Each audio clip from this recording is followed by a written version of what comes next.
Imagine yourself walking through a silent cemetery. But not of people. No. This is a cemetery of ideas. Of businesses that never left the paper. And of dreams that died on the pillow. Napoleon Hill did not just imagine this scenario.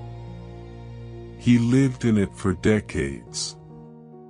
While analyzing the lives of 25,000 individuals labeled by the world as failures, he did not find monsters or a lack of intelligence. He found something much more terrifying. He found normalcy. Failure, he discovered, is not a sudden bang. An explosion that destroys everything in a single night. It is, in fact, a silent guest. It enters through the cracks of indecision and settles into the armchair of procrastination until you forget that it is even there. To study failure on such a scale is like looking into the depths of an abyss and realizing that the abyss has our own face. It is understanding that the difference between the man who commands empires and the man who begs for crumbs does not reside in luck. It resides in the silent permission we give to our own weaknesses. Failure is a habit that disguises itself as prudence. It is a voice that whispers, tomorrow, until those tomorrows transform into a decade of excuses. Hill realized that most of us are just one step away from victory. But that final inch requires a courage that intellect alone cannot explain. We are surrounded by wasted talents that shine like fireworks and disappear just as fast, simply because they lack the soil of discipline to sustain their flame. This text is not about how to avoid the fall. It is about the cruel and necessary diagnosis of why we fall, so that finally we can learn to fly with our own wings. Subscribe to the channel to master your mindset every single day. Leave your like if you are making the commitment to step out of autopilot today. Click the link I left in the first comment below to access the 1-minute prayer and activate your purpose. The first, and perhaps most uncomfortable lesson, that emerges from the study of thousands of paths that never reached their destination, is simple and disturbing. Most people do not lose because they tried and failed, but because they never truly decided to win. Indecision is a silent thief. It makes no noise. It causes no scandal. But it steals time, energy, and direction, piece by piece. Napoleon Hill noticed a clear pattern when analyzing more than 25,000 stories of ordinary people. They were waiting for absolute certainty before acting. The problem is that certainty never arrives before the movement. It is born of action, not of waiting. While many wait for the perfect moment, opportunities pass by. disguised as risk. The indecisive mind seeks guarantees. But the world rewards those who choose to move forward, even without all the answers. To decide is not to eliminate fear. It is to act despite it. A firm decision creates an invisible force field. When someone knows exactly where they are going, resources appear, alliances form, and paths open. Yet hesitation communicates doubt, and doubt drives away even the help that was already available. By observing figures like Henry Ford, we understand that great achievements are not born from collective approval. Ford did not ask permission from his era. He chose to build. While many laughed at the idea, determined people do not wait for reality to change first. They decide internally, and allow the world to adjust later. A desire without a decision is just a recurring thought. A dream that slowly consumes itself until it disappears. However, Hill identified a second truth, equally harsh. Decision, on its own, does not sustain lasting results. It needs structure. And this is where discipline enters. Talent without discipline is not an advantage. It is a risk. The world is full of brilliant people who started very well, but could not maintain consistency. Extraordinary ideas require a trained character to survive the test of time. Discipline should not be seen as rigidity or punishment.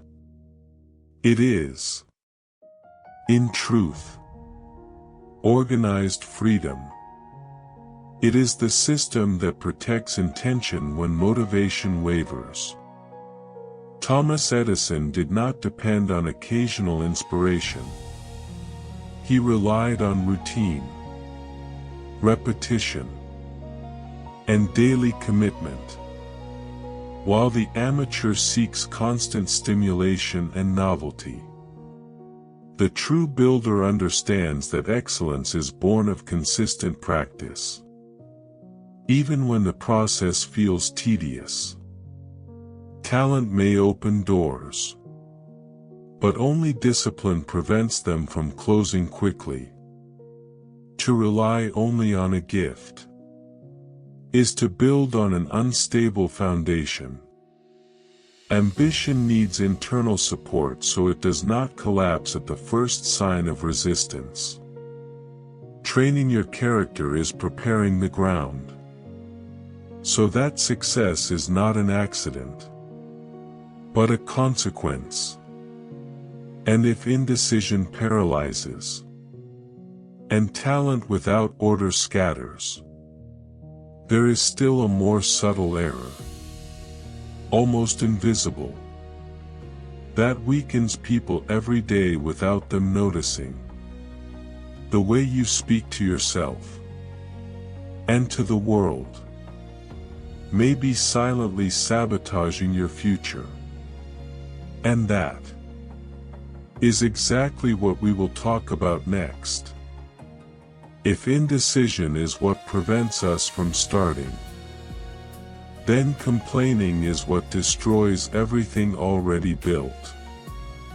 While analyzing 25,000 cases of failure, Napoleon Hill noticed a common and toxic trait: the habit of murmuring. The hard truth is that you cannot build anything while you complain. Grumbling is, in essence, wasted faith.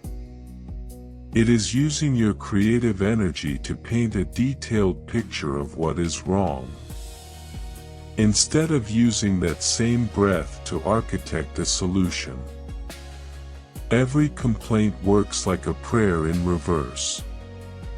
By repeating what you lack, you are sending a direct command to your subconscious. I am powerless. The mind, being a faithful servant, obeys this affirmation and begins to blind you to the opportunities standing right before your eyes. Hill observed that men like Andrew Carnegie faced criticism and attacks that would make any ordinary person retreat into bitterness. However, Carnegie chose strategic silence. He understood that the noise of complaining drives away the clarity necessary for victory. While his rivals wasted their breath defending their pride, Carnegie spent his sweat building empires. Complaining creates a mental fog that transforms obstacles into insurmountable mountains. But it rarely travels alone. It almost always comes accompanied by its twin sister, the excuse. Excuses are the official language of failure. In Hill's human laboratory, there was not a single failure who did not have a convincing story to justify their ruin. They blamed the economy, their upbringing, their parents, the government, or a lack of luck. The problem with excuses is that they are extremely intelligent. They dress themselves in logic, prudence, and caution, so they don't look like what they truly are. Cowardice in disguise. When you explain why you didn't succeed, you are, in fact, transferring control of your life to something external. The man who says, "I wasn't lucky," is admitting he is a passenger, not the driver. The fundamental difference between those who win and those who fail under the same adverse conditions is ownership. Whoever assumes total responsibility for their situation also possesses the power to change it. Whoever gives an excuse hands the key to their cell to the jailer, and then thanks him for the logic of the prison. Honesty is the first act of greatness. Admitting that you are where you are because of your own choices, and not because of circumstances, is painful. But it is the only path to mastery. Failure loves those who justify themselves, because those who justify do not correct, and those who do not correct are condemned to repeat the cycle until time runs out. The mind cannot serve two masters. Either you focus on the justification, or you focus on the determination. Every time you silence an excuse, you gain a reservoir of strength for the next step. The hook. But what happens when you stop complaining? You assume responsibility. And yet, the world still seems to say no. The answer lies in the secret of those who do not stop, even when they are just 1 inch away from the finish line. One of Napoleon Hill's most melancholy discoveries, while studying 25,000 failures, was realizing that most people stop just 1 step away from victory. There is an invisible line between triumph and defeat, and it is not guarded by a lack of skill, but by a final test of endurance. Life seems to have its own mechanism to filter those who are merely curious from those who possess an unshakable will.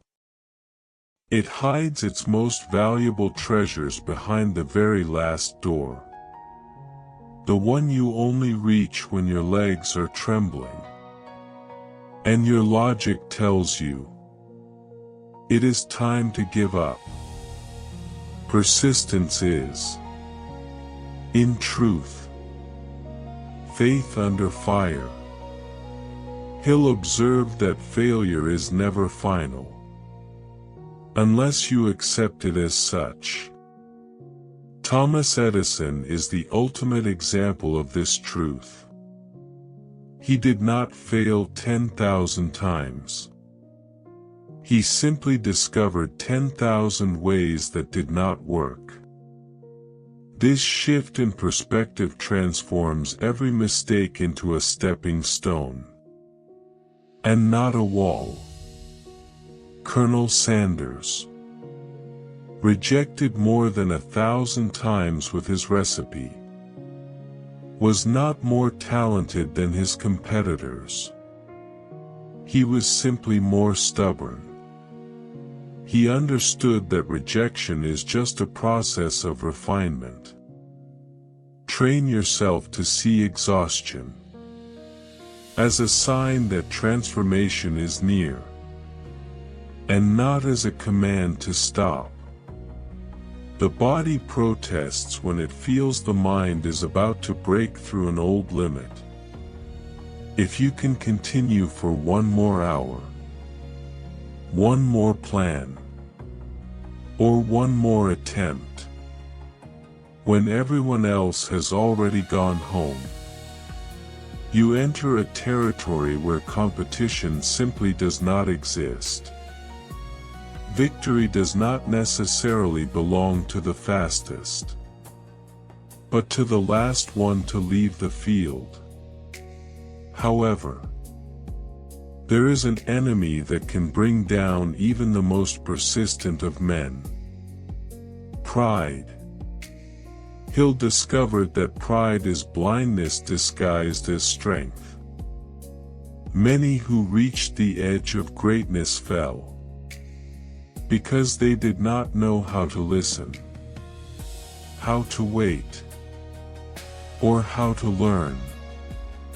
Pride builds tall, imposing towers, but without solid foundations. That is why they are the first to collapse in times of crisis. The proud man defends his reputation instead of defending reality. He argues when he should observe, and demands applause when silence would be his best teacher. Andrew Carnegie, Hill's mentor, was a master of patience. He saw his rivals screaming, boasting, and acting on impulse. Carnegie spoke little. He waited as long as necessary. And when he acted, his decisions had the weight of a steel hammer. Patience is the daughter of confidence, while pride is the child of insecurity. The patient man knows that time is his ally. The proud man feels threatened by any question. Humility is not thinking less of yourself. It is having the clear consciousness to see the truth without the filter of vanity. The world does not remember who started the fastest. It remembers who had the internal structure to finish what they started. If you master your persistence and silence your pride, there still remains one external factor: capable of accelerating your rise, or guaranteeing your final fall. Have you ever stopped to think that the voices you hear every single day are shaping the very size of your dreams? The journey of 25,000 failures culminates in a truth that many try to ignore. No man is an island, but many become shipwrecks because of the company they choose.